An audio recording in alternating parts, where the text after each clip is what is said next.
Before we begin this evening, I would like you to take a moment for yourself, just a single, quiet moment where nothing is required of you, where no task awaits completion, where the day's demands have released their hold and drifted away like smoke dissolving into cool night air. Let your shoulders drop, gently, without force, as though an invisible weight you had been carrying has simply chosen to rest elsewhere for a time. Feel the surface beneath you, whether it be bed or chair or cushioned corner, supporting you completely, asking nothing in return, and allow your body to sink into that support, trusting it to hold you as you release the tension you perhaps did not even know you were carrying in your neck, your jaw, the small muscles around your eyes that have been working all day long without rest or recognition. Breathe in slowly, not with effort but with ease, as though you were drawing in the scent of lavender drifting through an open window on a summer evening, and as you breathe out, imagine that you are releasing not just air but all the small worries and unfinished thoughts that have been circling in your mind, letting them go without judgment, without clinging, simply allowing them to drift away into the darkness where they cannot trouble you any longer. Your eyelids may feel heavy, and if they do, there is no need to resist that gentle pull toward closure, no need to force them to remain open, for this is a time when you are permitted, even encouraged, to let go of watchfulness, to surrender to the natural rhythm of rest that your body understands far better than your conscious mind ever could. There is nowhere you need to be but here, in this moment, in this gentle space between waking and dreaming, and as my voice continues, it will accompany you softly, without urgency, without demand, carrying you through a quiet story set in a time long past, where the pace of life moved more slowly, where the evening brought a hush that settled over streets and shops alike, and where one small place, filled with the instruments of music, prepares for the night in its own particular way, with rituals that have been performed for so many years that they have become as natural as breathing, as instinctive as the settling of birds into their nests when dusk begins to gather. Now, let us go there together, to that place, not with haste but with the slow, measured steps of one who has nowhere else to be and all the time in the world to arrive. The music shop on Clerkenwell Road occupied a narrow building that had been pressed between a watchmaker's establishment and a stationer's for longer than anyone in the neighborhood could precisely recall, its brick facade darkened by decades of London soot to a color somewhere between charcoal and rust, and its single large window, divided into small panes by wooden mullions painted a deep forest green, displayed a carefully arranged selection of instruments that caught what remained of the day's light and held it for a few moments longer than the surrounding shadows allowed. The door, set back slightly from the street and reached by two worn stone steps, bore a brass handle polished by countless hands until it shone with a soft, warm gleam, and above it hung a sign, painted in gold letters that had faded somewhat but remained perfectly legible, reading simply, Pemberton and Sons, Musical Instruments, Est. 1847, though there were no longer any sons involved in the business, that particular detail having become more tradition than truth sometime in the previous decade when the last of the Pemberton sons had decided to pursue a career in law rather than continue the family trade. The proprietor, Mr. Nathaniel Pemberton, a man of 63 years with silver hair that he kept neatly trimmed and spectacles that sat perpetually balanced on the bridge of his nose, had just bid farewell to his final customer of the day, a music teacher from a nearby girls' school who had come to collect a flute that had been in for repair, and as he closed the door behind her with a soft click that seemed to echo in the sudden stillness, he paused for a moment with his hand still resting on the handle, his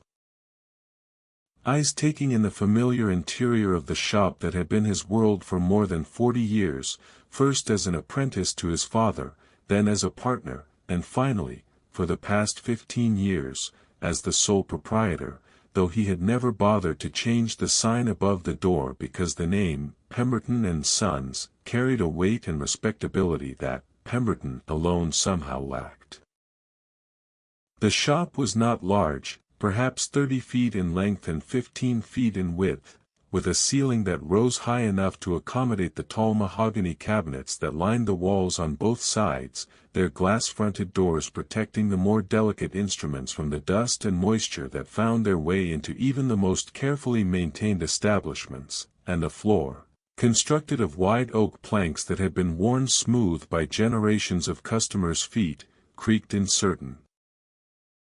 familiar places that Mr. Pemberton knew as well as he knew the features of his own face, so that he could walk through the shop in complete darkness and know exactly where he was simply by the particular sound and feel of the boards beneath his shoes. The instruments themselves seemed to hold their breath in the gathering dusk, arranged according to a system that Mr.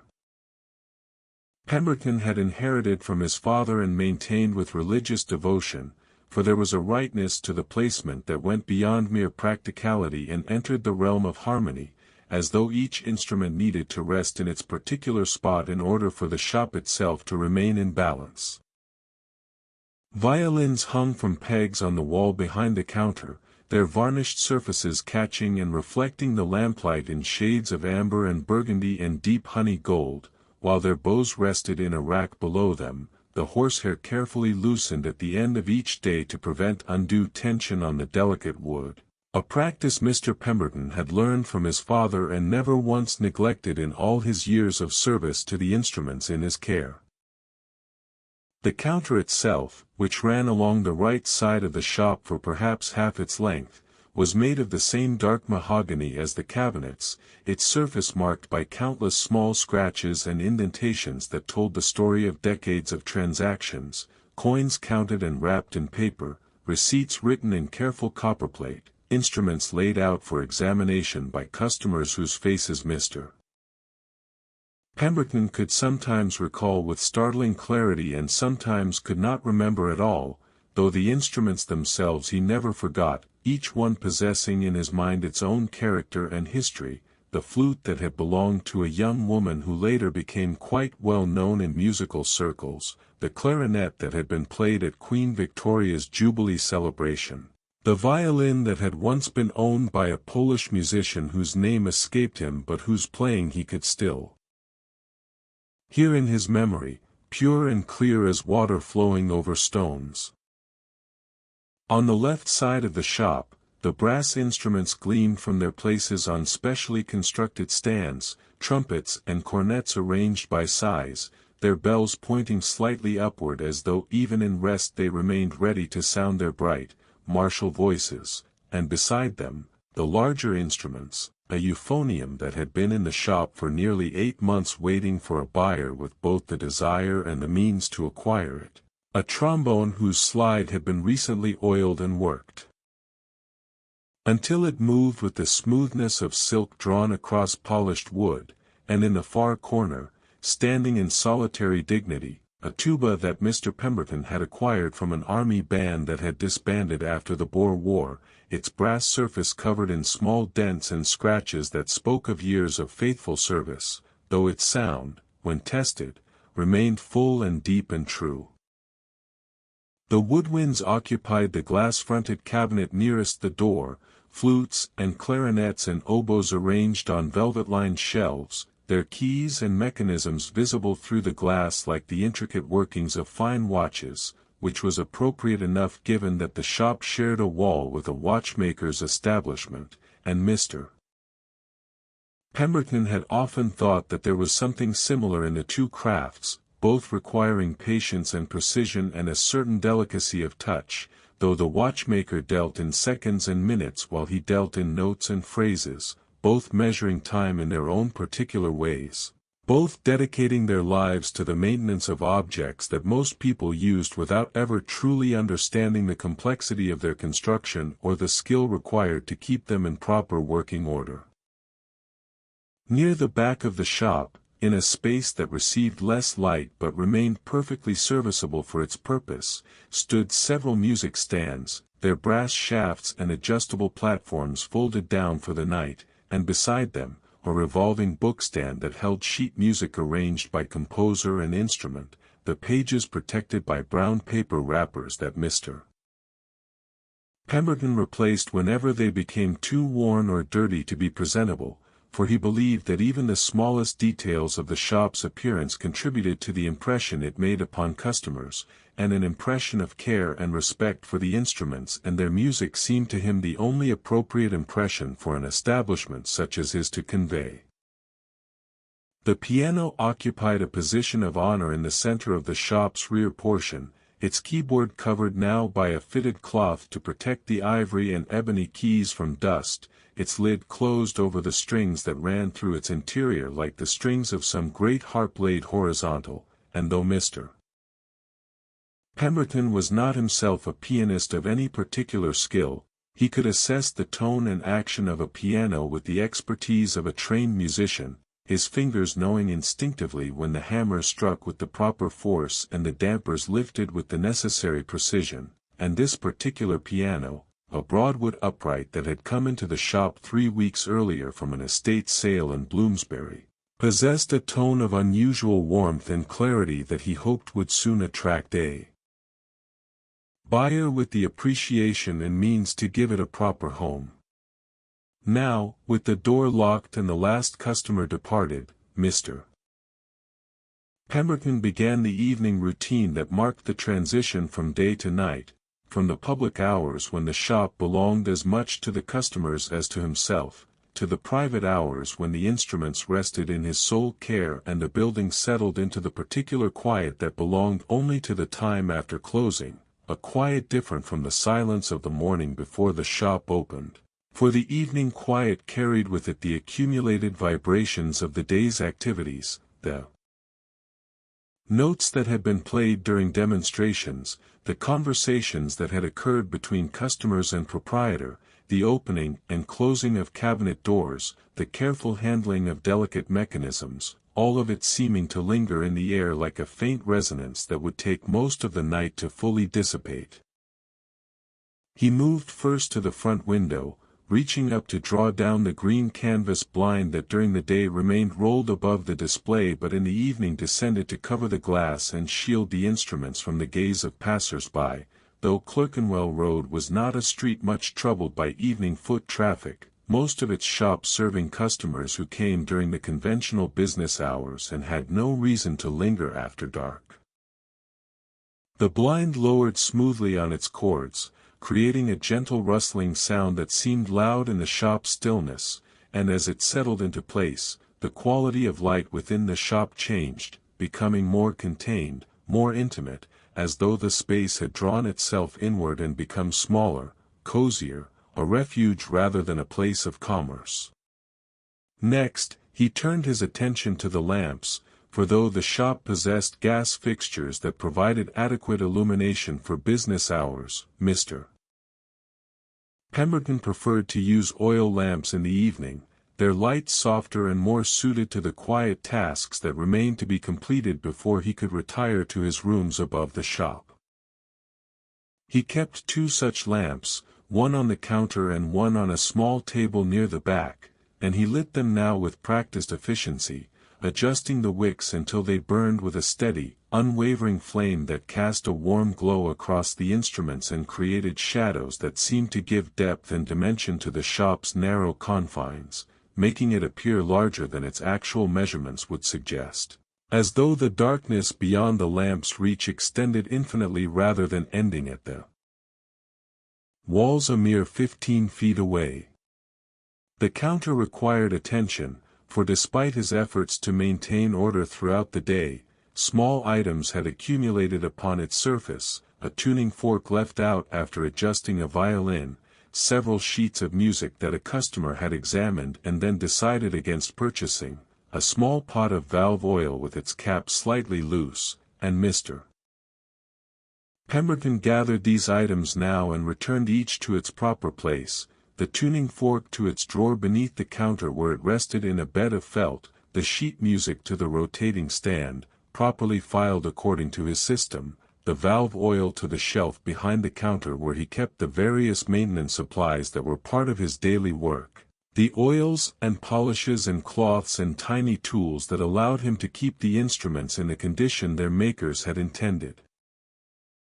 He opened the ledger that recorded the day's transactions, his final entry having been made when the music teacher collected her repaired flute, and he reviewed the entries now, not because he doubted their accuracy but because the act of reviewing them had become part of his routine, a way of acknowledging the day's work and allowing his mind to release it, to let go of the concerns and small worries that attended any business day and prepare for the different, quieter frame of mind that the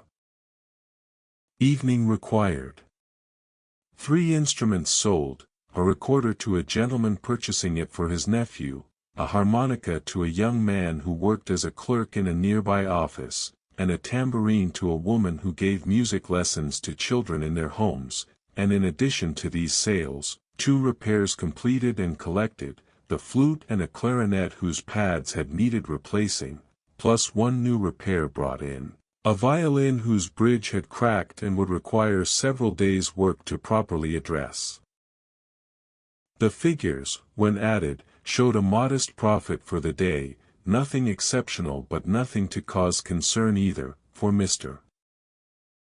Pemberton had long ago learned that the music business, at least at his level of operation, was not one that produced dramatic successes or failures but rather proceeded in a steady, predictable manner, with certain months reliably better than others and certain instruments moving more quickly than their fellows, and over the course of a year, if he maintained his standards and treated his customers fairly and kept his expenses within reasonable bounds, he could expect to earn enough to support himself in modest comfort and set aside a small amount for his eventual retirement, though that retirement seemed to grow no closer no matter how many years passed, for he could not quite imagine what he would do with himself if he no longer had the shop to tend and the instruments to care for, his entire identity having become so thoroughly intertwined with this place that the thought of existing without it felt rather like contemplating existence without breath or heartbeat. He closed the ledger and placed it in its customary position on the shelf beneath the counter, then moved to check each of the instruments on display, not with any particular concern that something might have gone amiss but simply because the checking had become part of his ritual, his hands moving over the familiar forms, straightening a violin that hung at a slightly crooked angle, adjusting the position of a flute that had shifted in its case, running his fingers along the keys of a clarinet. To ensure they moved freely, these small touches serving both practical and emotional purposes, maintaining the instrument's condition while also allowing him to maintain his connection with them, to reassure himself through touch that they remained safe in his care and would be ready for whatever service might be required of them in the days to come. The shop's temperature had begun to drop with the fading of the day's warmth, for the small coal stove that provided heat during the winter months had not been lit since the previous week, the weather having turned mild enough that heating seemed an unnecessary expense, but the coolness that crept through the space now was not uncomfortable, merely a reminder that spring had not yet fully arrived and that the transition from day to night brought with it a change in the air's quality, a freshness that entered through gaps around the door and window frame and mingled with the particular scent of the shop, a combination of wood oil and brass polish and old leather and the faint mustiness that accumulated in any place filled with objects that had been touched by many hands and exposed to the moisture and dust of London air. Mr. Pemberton paused in his movements, standing very still in the center of the shop, and allowed his eyes to travel slowly across the instruments that surrounded him, each one visible in the lamplight, their surfaces glowing with the soft patina that came from years of use and care, and he experienced, as he often did at this hour, a feeling of deep satisfaction that had nothing to do with pride or accomplishment but rather with a sense of rightness, a feeling that this was where he belonged. Among these instruments, in this shop, performing these small acts of maintenance and care that constituted his life's work. The evening had settled into its particular rhythm now, the rhythm that belonged to this hour and this place, and Mr. Pemberton moved toward the back of the shop where a narrow staircase led to his living quarters above, though he did not yet ascend those stairs, for there remained tasks to be completed on the ground floor, small matters that could not be left until morning without causing him a degree of unease that would interfere with his sleep, and so he turned his attention to these matters now, beginning with the violin that had been brought in that afternoon, the one with the cracked bridge that would require repair. He had placed the instrument in its case on the workbench that occupied a corner at the rear of the shop, a sturdy table constructed of oak with a surface scarred by years of careful work, and he opened the case now, lifting the violin with the gentleness one might use when handling something alive and fragile, which in a sense it was, for a violin was more than wood and varnish and strings. It was a thing that breathed and sang, that responded to touch and temperature and the particular qualities of the air around it, and this violin, though not an instrument of great value or distinguished provenance, deserved the same careful attention he would give to the finest Stradivarius, for each instrument, regardless of its monetary worth, represented someone's desire to create music, and that desire merited respect. The bridge had indeed cracked, a thin line running from the lower right edge upward toward the center, and though the damage was not severe, it would worsen with time and eventually cause the bridge to fail completely, the strings losing their tension suddenly and potentially causing damage to the soundboard beneath, and so a new bridge would need to be fitted, a task that required not merely the placement of a piece of carved wood between strings and body but rather a careful matching of the bridge's height and curve to the particular dimensions of this specific instrument, followed by adjustments so subtle that they could be measured only by the ear's response to the resulting tone. Mr.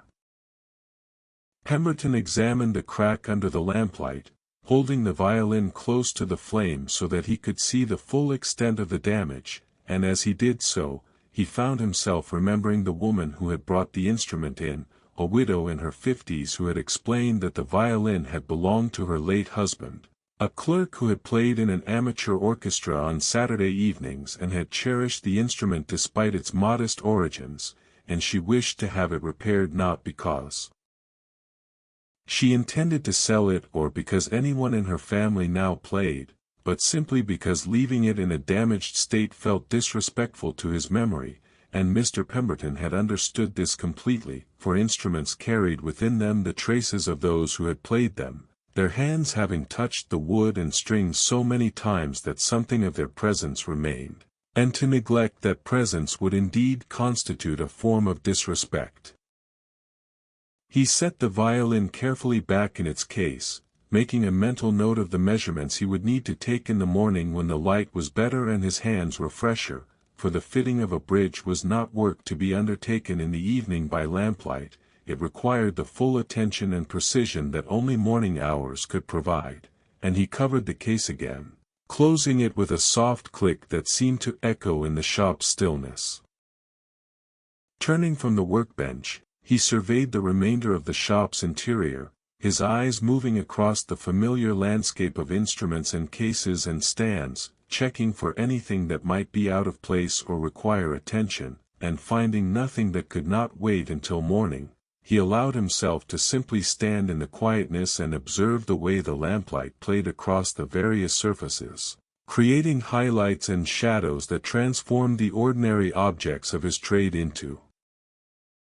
something that seemed, in this particular light and at this particular hour, to possess a quality approaching the mysterious, as though they were not merely tools for making music but vessels containing some essence of the music itself, waiting to be released by the right hands and the right breath and the right understanding. The sounds of Clerkenwell Road, muffled by the closed door and the drawn blind, reached him faintly, the clip of horses' hooves on cobblestones growing increasingly sparse as the evening deepened, the occasional call of a costermonger making his final rounds, the distant rumble of a cart whose driver was hurrying to complete his deliveries before full darkness fell, and beneath these sounds, almost imperceptible, the constant low murmur of London itself, that vast accumulation of human activity. that never truly ceased even in the deepest hours of night but merely shifted its character, becoming quieter, more dispersed, spreading itself thin across the city's sprawling geography.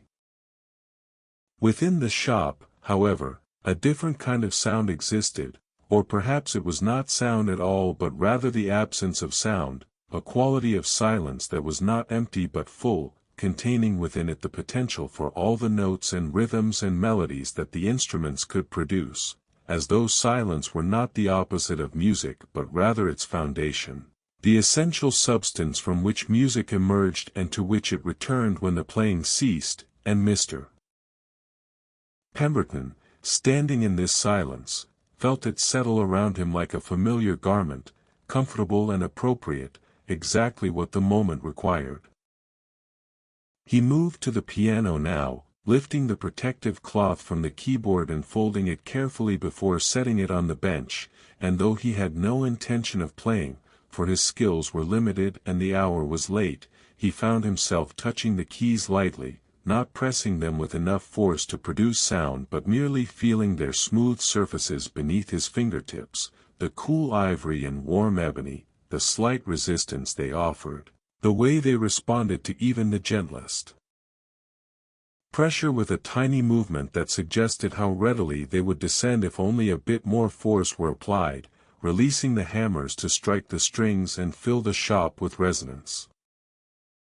This piano, the Broadwood upright, had come from a house in Bloomsbury where it had stood in a drawing-room for 30 years, played regularly at first by the daughter of the house, who had received the instrument as a gift upon her 16th birthday and had practiced diligently for several years before her marriage and subsequent move to India had removed her from its presence, and afterward. The mother had occasionally played simple melodies in the evening, and the father, who fancied himself an amateur composer, had spent hours at the keyboard working out harmonies that never quite satisfied him, and then gradually, as the years passed and the parents aged and the house grew quieter, the piano had been played less and less frequently until it stood silent for months at a time, its purpose reduced to that of a piece of furniture, a surface upon which to display photographs and small ornamental objects, until finally, upon the father's death, the house had been sold and its contents dispersed, and the piano had found its way to Mr. Pemberton's shop, where it waited now for someone who would restore it to its proper function. He replaced the cloth over the keys and returned to the counter, where he kept a small book in which he recorded his thoughts about the instruments that passed through his care, observations that might prove useful when speaking with potential buyers, notes about the tone quality and the action and the particular characteristics that made each instrument distinctive, and he opened this book now and wrote a few lines about the Broadwood, describing its warmth of tone and the evenness of its action, the way the bass notes possessed a depth that suggested a soundboard of superior quality, and how the treble remained clear and singing even at the softest dynamics, these observations not merely technical assessments but attempts to capture in words something of the instrument's essence, its particular voice among all the possible voices a piano might possess. The act of writing, the movement of the pen across the page, the formation of letters and words and sentences, brought with it a sense of order and completion, as though by recording his observations he was in some way honoring both the instrument and the craft of the makers who had constructed it, and when he had finished writing and blotted the ink and closed the book, he felt that particular satisfaction that comes from having given proper attention to something that deserved such attention. A feeling he experienced many times throughout his days but which seemed especially pronounced in these quiet evening hours when there were no customers to interrupt his thoughts and no pressing demands to hurry him through his observations. The lamplight had begun to dim slightly, the oil in the reservoir having burned down to a level that required replenishment, and Mr. Pemberton attended to this now, carefully adding oil from the can he kept beneath the counter, his movements practiced and sure, for he had performed this task thousands of times and knew exactly how much oil to add and how to adjust the wick to produce the steady, clean flame that would continue to illuminate the shop for as long as he required light, and when both lamps were properly tended, he wiped his hands on a cloth and returned the oil can to its place, then stood again in the center of the shop, his hands at his sides, simply being present in the space that had been his responsibility for so many years. The instruments seemed to rest more deeply into their stillness now, as though they too were settling into the evening's quiet, releasing whatever tension the day's activities had created, the violins hanging motionless on their pegs, the brass instruments standing in their arranged formations, the woodwinds visible through the glass of their cabinet like specimens in a museum devoted not to the past but to the potential of the future, to all the music that might yet be drawn from their carefully constructed mechanisms. Mr. Pemberton thought, as he often did at this hour, about the nature of his work, about what it meant to spend one's life in the service of objects that existed for the sole purpose of creating beauty, for that was what music was, a form of beauty that could not be held or touched or preserved beyond the moment of its creation, a beauty that existed only in time and vanished as soon as the last note faded into silence. And yet it was a beauty that humans had been creating for as long as they had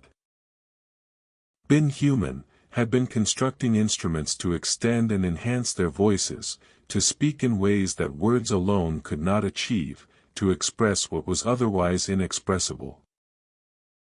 He was not a philosopher, had never studied the formal questions that philosophers asked about beauty and meaning and purpose, but he understood through his daily work that instruments were not merely mechanical devices, they were intermediaries between the human desire to create beauty and the actual creation of that beauty. They were the means by which the invisible became audible, the abstract became concrete, the feeling became sound, and to maintain these instruments, to keep them in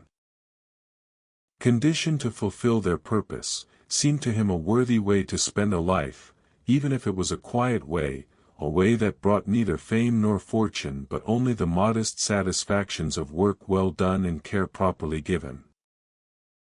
The clock on the wall, a simple timepiece that kept reliable if unspectacular time, showed 7:30, the hour having advanced while he moved through his evening tasks, and though there remained nothing that absolutely required his attention before morning, he found himself reluctant to leave the shop's main floor and ascend to his rooms above, for there was something about this hour, this particular quality of lamplight and shadow, this specific combination of silence and potential, that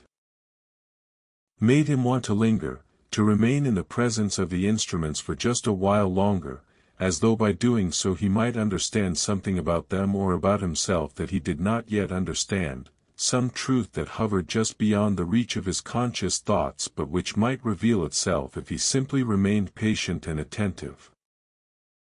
He walked slowly along the length of the shop, his footsteps creating the familiar creaks and groans in the floorboards, each sound as known to him as the sound of his own breathing, and as he walked, he let his hand trail lightly along the edge of the counter, feeling the smooth wood beneath his fingertips, the occasional rough spot where the finish had worn away, the cooler metal of the brass fixtures that held the counter sections together, all of these textures combining to create a map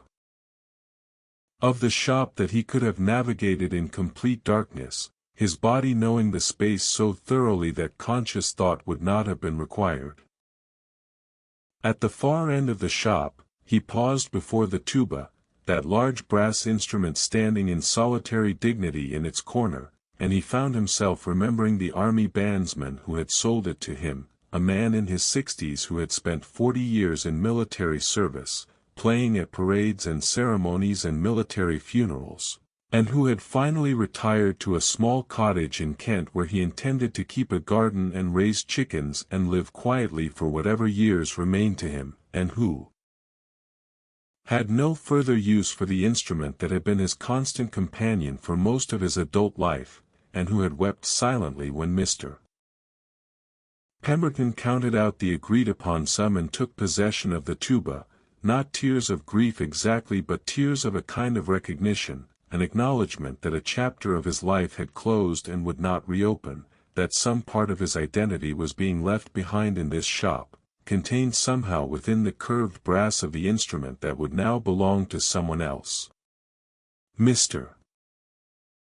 Pemberton had understood these tears, had felt honored to witness them even as he felt helpless to offer any comfort beyond the assurance that the instrument would be well cared for until it found a new owner who would value it properly, and he had kept that promise, polishing the tuba regularly, checking its valves and slides, ensuring that despite its dents and scratches it remained in perfect playing condition, ready to sound its deep, sonorous voice whenever called upon to do so, and sometimes, late at night when he could not sleep, he would come down to the shop and simply stand before the tuba and think about the bandsman in his cottage in Kent, wondering if he sometimes missed the instrument, missed the feeling of holding it and blowing into it and hearing his breath transformed into music that could be felt as much as heard, the low notes resonating in the chest cavity and the floor and the very air itself. The evening continued to deepen, the darkness beyond the windows becoming more complete, the sounds from the street growing fewer and more widely spaced, the city beginning its slow transition toward night, and within the shop, the lamplight created an island of illumination that seemed to exist outside of time, a space where the hours moved differently, more slowly, where the usual pressures and urgencies of daily life could not penetrate, where only the quiet companionship of the instruments and the familiar routines of care and maintenance governed the passage of moments. Mr. Pemberton moved to the music stand that held the sheet music, and he turned it slowly, watching the various titles pass before his eyes, composers' names that had become as familiar to him as the names of neighbors or friends, Mozart and Beethoven and Handel, but also lesser-known composers whose works had found favor with particular customers, and arrangements of popular songs and hymns and folk melodies that people requested for amateur performances in their homes, the sheet music, representing not just notation on paper but the living tradition of music-making that continued in drawing rooms and parlors throughout London, people gathering in the evening to sing and play together, creating moments of beauty and fellowship that would be remembered long after the particular notes had faded into silence. He selected a piece at random, a Mozart sonata for piano, and carried it to the lamp where he could examine it more closely, not because he had any particular interest in this specific piece but because the act of looking at music, of seeing the notes arranged on the staff, the dynamic markings and tempo indications and fingerings that the editor had added, gave him a kind of pleasure that was difficult to explain. A pleasure that came from recognizing in these abstract symbols the potential for sound and expression, from knowing that when played by capable hands, these dots and lines and marks would transform into melody and harmony and rhythm, would become something that could move the heart and stir the emotions and create connections between people who might otherwise remain isolated in their separate experiences. The notation itself, with its stems and flags and beams, its sharps and flats and naturals, its crescendos and diminuendos, possessed a kind of beauty quite apart from the music it represented, a visual beauty that appealed to Mr. Pemberton's sense of order and precision, for music notation was nothing if not a system of remarkable elegance and efficiency, capable of capturing and preserving the most complex musical ideas with a handful of standardized symbols that any trained musician could read and interpret, a universal language that transcended the barriers of spoken tongue and allowed a composer in Vienna to communicate directly with a performer in London across a span of decades or even centuries. He returned the sheet music to its place on the stand and moved back to the counter, where he kept a small drawer containing the various tools and materials he used for minor repairs and adjustments, and he opened this drawer now, examining its contents as he did most evenings, checking to ensure that all the necessary items were present and in good condition. The tiny screwdrivers for adjusting the mechanisms of woodwind instruments, the files and sandpaper for smoothing rough spots on Fingerboards and bridges, the strings of various gauges for violins and violas and cellos, the valve oil and slide grease for brass instruments, the cork grease and pad cement for woodwinds, all the small but essential supplies that allowed him to keep the instruments in proper working order. Each item in the drawer had its designated place, and Mr.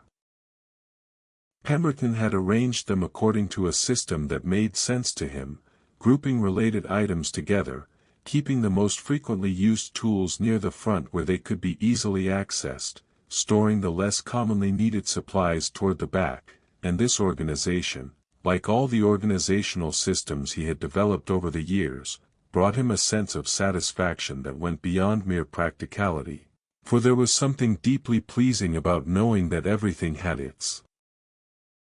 place and that he could find what he needed without searching or confusion, that his small domain was ordered and comprehensible and under his control in a way that the larger world beyond the shop's walls would never be. The lamplight flickered very slightly, a movement so subtle it might have been imagined, caused perhaps by a draft of air from somewhere in the building's structure, and Mr.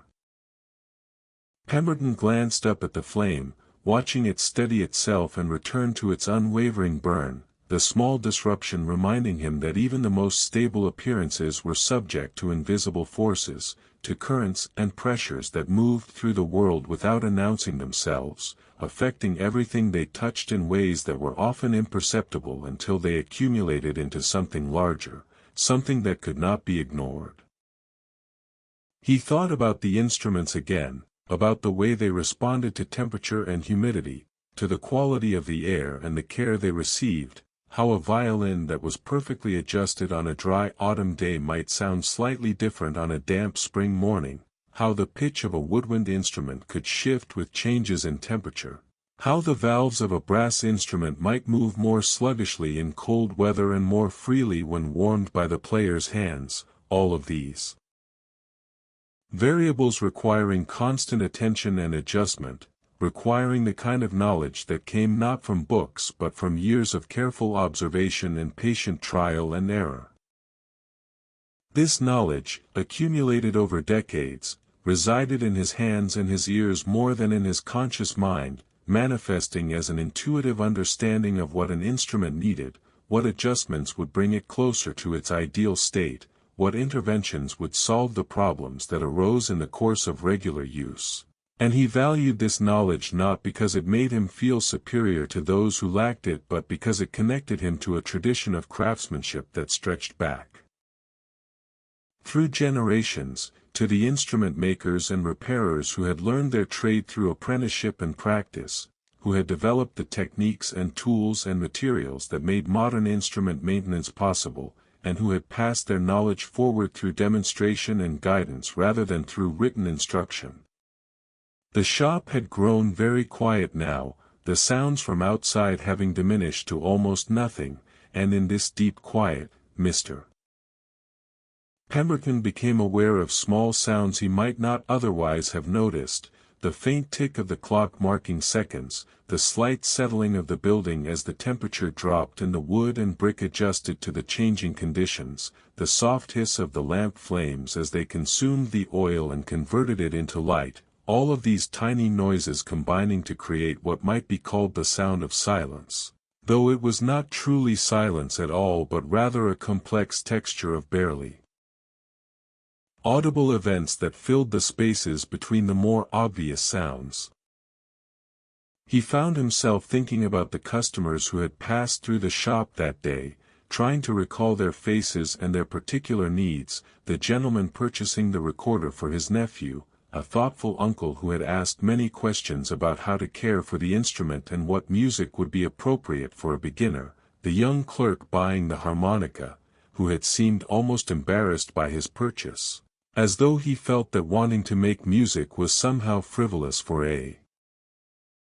man in his position, the woman who taught music to children, who had tested 3 different tambourines before selecting the one whose tone she found most pleasing, each of these individuals coming to the shop with their own purposes and histories, their own relationships to music and instruments, and leaving with something that would, he hoped, bring them or the recipients of their purchases some measure of joy or satisfaction or accomplishment.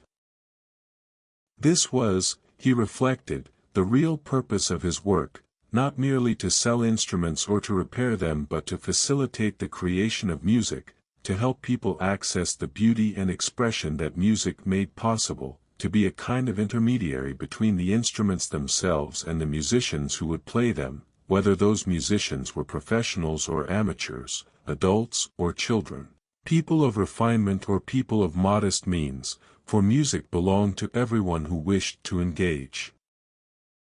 with it, and instruments were the tools that made that engagement possible, and his role was simply to ensure that those tools were available and in proper working condition when people needed them. The broadwood piano stood silent in the shop's rear section, its covered keyboard holding the potential for countless melodies and harmonies, its strings taut and ready to vibrate at the slightest touch of the properly released hammers, its entire structure designed with such precision and care that each component worked in harmony with all the others to produce an instrument capable of extraordinary expressiveness, and Mr. Pemberton moved toward it now, drawn by an impulse he did not quite understand, and stood before it, his hands resting lightly on its closed lid, feeling through his palms the solid reality of the wood, the density and weight of an object constructed to last for generations, to survive its original owners and pass into new hands and new homes, carrying with it the capacity to create beauty throughout its long life.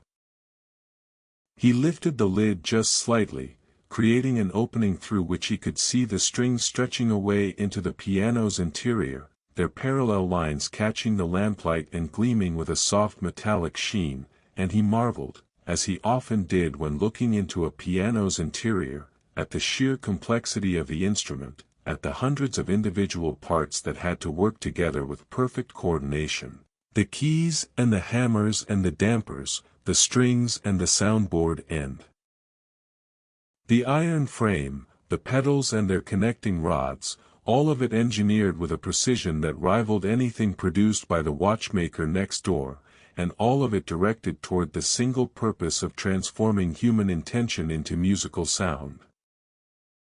He lowered the lid again, carefully and quietly, and stepped back from the piano, his brief moment of communion with the instrument complete, and he felt, as he always did after such moments, a renewed sense of appreciation for his work, for the privilege of spending his days among these remarkable objects, these testimonies to human ingenuity and the desire to create beauty. And though he knew that his life appeared modest by the standards of those who measured success in terms of wealth or social position or public recognition, he could not imagine a life that would suit him better, a life that would bring him more satisfaction or give him a stronger sense of purpose. The evening continued its quiet progress toward night, the hours advancing without urgency or drama, simply unfolding in their ordained sequence, and Mr. Pemberton moved through the shop, checking one final time that all was in order, that the instruments were properly secured, that no tools had been left out on the workbench, that the lamps were burning safely and steadily, that nothing had been overlooked or neglected, and finding everything satisfactory, he allowed himself to consider ascending to his rooms above, where a simple supper awaited him and the familiar comforts of his private space, but still he lingered, unwilling quite yet to leave the shop's particular atmosphere, the quality of quietness and potential that this hour always brought. He thought about tomorrow, about the work that would begin when he unlocked the door in the morning and raised the green blind and welcomed the day's first customers, the fitting of the new bridge for the widow's violin, the routine maintenance of the instruments on display, the careful attention to the details that kept the shop running smoothly and maintained its reputation for quality and reliability, and beyond tomorrow, the countless other days that would follow, each one similar to the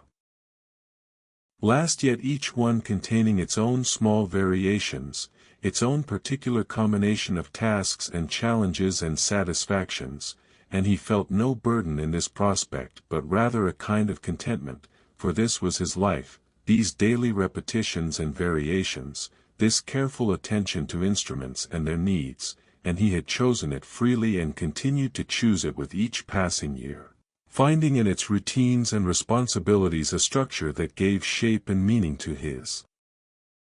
existence. The instruments waited in their assigned places, patient and silent, holding within their constructed forms the potential for music that would not be realized until someone picked them up and played them, until breath entered the brass and woodwinds, until fingers pressed the strings or struck the keys, until the mechanical precision of their manufacture was animated by human intention and transformed into sound. And in the meantime, they rested here, in this shop, under Mr. Pemberton's care, neither asserting their presence nor demanding attention but simply existing, ready, available, their stillness containing all the music they had ever produced and all the music they might yet produce, a reservoir of possibility waiting to be drawn upon. The clock showed 8 o'clock now, the hands having made their slow progress around the dial while Mr. Pemberton moved through his evening routine, and he knew that if he waited much longer, the hour would grow late enough that he would regret not having eaten his supper at a reasonable time, would find himself lying awake in bed when he should be sleeping, his body's rhythms having been disrupted by his failure to observe the proper schedule, and so he moved at last toward the stairs, but paused with his foot on the first step to look back at the shop one more time, his eyes traveling across the familiar scene, the instruments in their places, the lamps burning steadily, the shadows gathering in the corners beyond the light's reach, and he felt, as he stood there, a wave of affection for this space that had been his home and his occupation for so many years, this narrow building with its worn floors and aging instruments and particular smell, this small corner of London that had become the entire world as far as his daily existence was concerned. He remembered, though he tried not to remember too often, the earlier days when his father had still been alive, when the shop had been a livelier place with 2 proprietors instead of 1, when conversations about business and instruments had filled the spaces that were now given over to silence, when decisions had been shared and responsibilities divided and the work had seemed somehow lighter because it was borne by 2 people instead of 1, but those days were 20 years past now, his father having succumbed to pneumonia in the winter of 1863, and Mr. Pemberton had learned to manage the shop alone, had adapted to the solitude and found within it certain compensations, a freedom to make decisions without consultation, a rhythm that suited his own temperament rather than having to accommodate another person's preferences, though he would not have said he preferred his current situation to the earlier one. Only that he had accepted it and made his peace with it and discovered that a life lived primarily in the company of instruments rather than people possessed its own particular rewards and consolations. The instruments, after all, made no demands beyond the care they required, expressed no disappointments, harbored no resentments, their needs were clear and their responses predictable, and while they could not provide the companionship that came from human conversation and shared experience, they offered something else, a kind of steady presence that Mr. Pemberton had come to value more highly than he might once have thought possible, for in a world of constant change and uncertainty, the instruments remained essentially unchanged, their functions and requirements the same from year to year, their patient waiting for the hands that would bring them to life a quality that seemed almost noble in its constancy.